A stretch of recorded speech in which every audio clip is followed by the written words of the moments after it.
And now, Backstage Wife, the story of Mary Noble and what it means to be the wife of a famous star. Larry Noble has been successful in his attempt to give attractive Claudia Vincent her first big start on Broadway. For Claudia is to step into the lead opposite Larry in his current hit. This is certainly good news to Claudia, and also to Larry, since it vindicates him, in a sense, in his initial estimate of Claudia's ability. But to Mary, it is hardly a blessing. These last days at the Nobles' home at Rosehaven, Long Island, have been anything but serene. Right now, on the terrace back of the house, we hear... Claudia, take it easy on that last speech. You don't have to show so much emotion. Underplay it a bit, and it'll be more effective. But I don't see it that way at all, Larry. In that particular scene, it seems to me that I'm full of emotion. I'm full of eagerness to tell what's in my heart. I don't think it's good to underplay it. Now, why should I whisper my feelings when I want to shout them to the world? Look, Claudia, I didn't direct this play in the first place. Harold Ramsey did that. And in the second place, I wouldn't argue with him. So why bother to tell me what you'd like to do with the part? I'm only trying to help you play it the way Sheila did on opening night and ever since. It's a hit show after all. And I assume that her performance had something to do with it. Darling, you are sweet when you scold like that. In fact, I think I like you best that way. All right, Claudia, but let's stick to the story. Yes, Larry.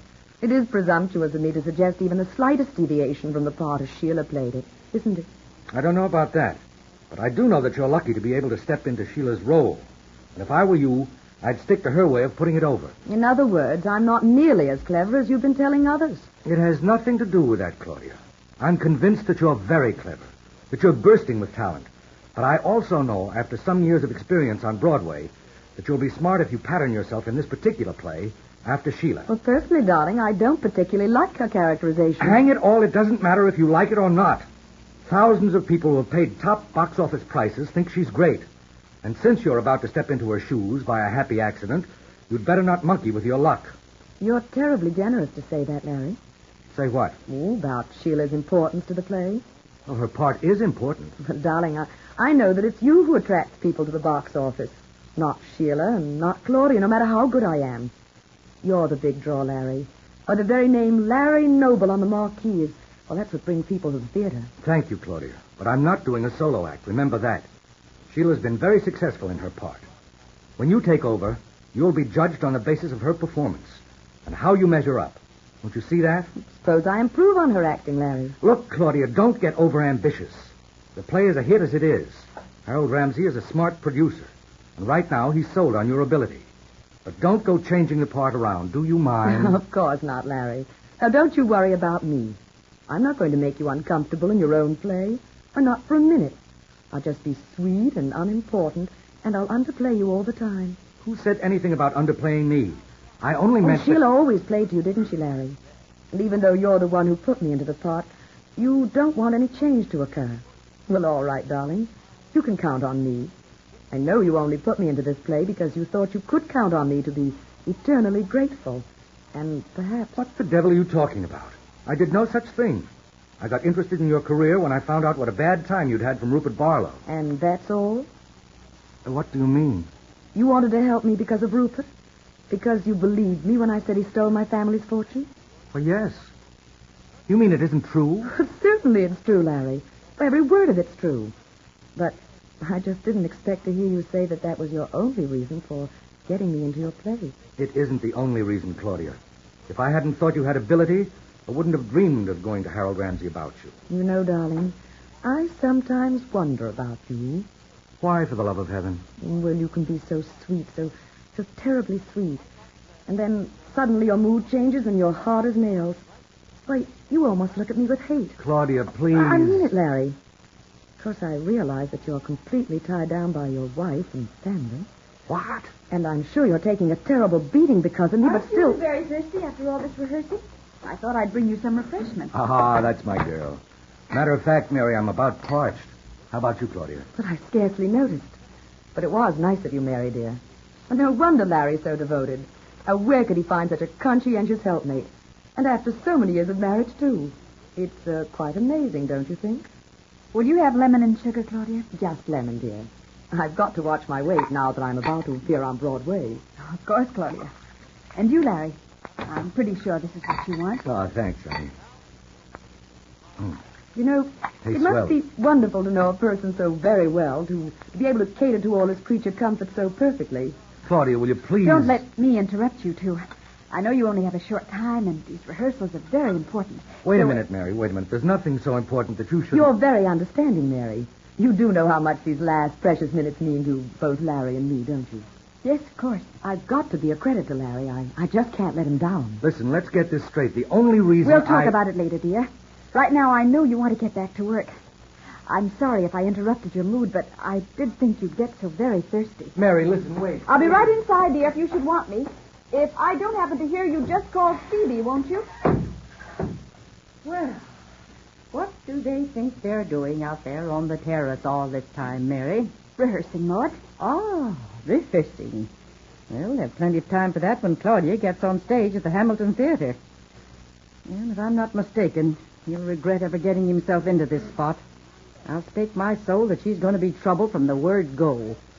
I don't see how she can be any more trouble at the theater than she's been right here in this house. You haven't seen the end of her, Mary. Not by a long shot. The way she moves into a place is worse than a horde of Egyptian locusts. There's only one thing to do, and that's get rid of her, once and for all. That sounds easy, Maud, but it isn't. Just look at Rupert Barlow. She moved right into his home while he was away in Bermuda, and he couldn't get her out. Serves him right. I'm only sorry she didn't stay right there. She probably would have.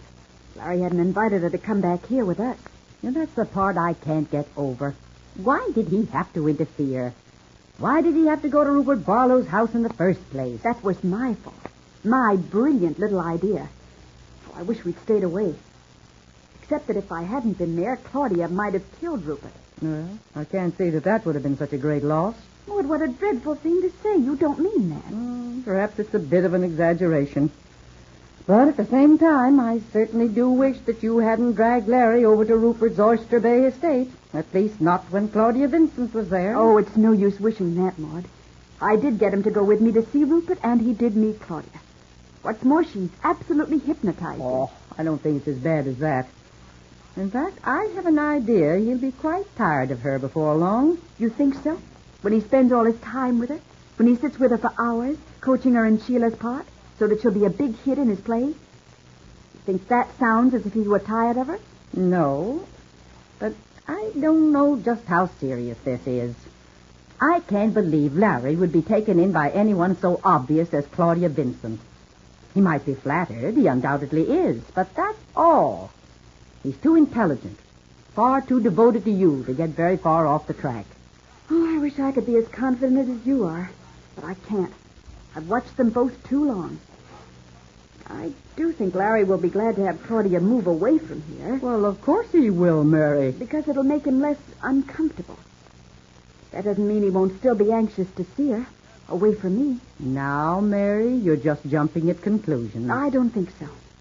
Well, I don't say I blame you. Larry has been behaving like a child, but at the same time, Maud, just tell me one thing. Do you think Larry is in love with Claudia? Larry? In love with her? What an idea. Oh, seriously, Maud, as a friend, what do you honestly think? Well, Mary, it's nothing. What do you think? Larry, you know Larry. I'm beginning to wonder. I swear I could just shake him. And that Claudia Vincent. I tell you, Mary, she needs someone to teach her a good lesson. She ought to be... What's the good of that, Maud? You know. And maybe I'm the one to give her that lesson. What do you mean? Never mind. Maybe I'll think of something. Maybe I'll tie that smart-acting Claudia Vincent up in knots. Mary only half listens, but Maud Marlowe is really constructing a plan. And perhaps it will work. Who knows? Be sure to be listening tomorrow to Backstage Wife, the story of Mary Noble and her husband Larry Noble, famous Broadway stars.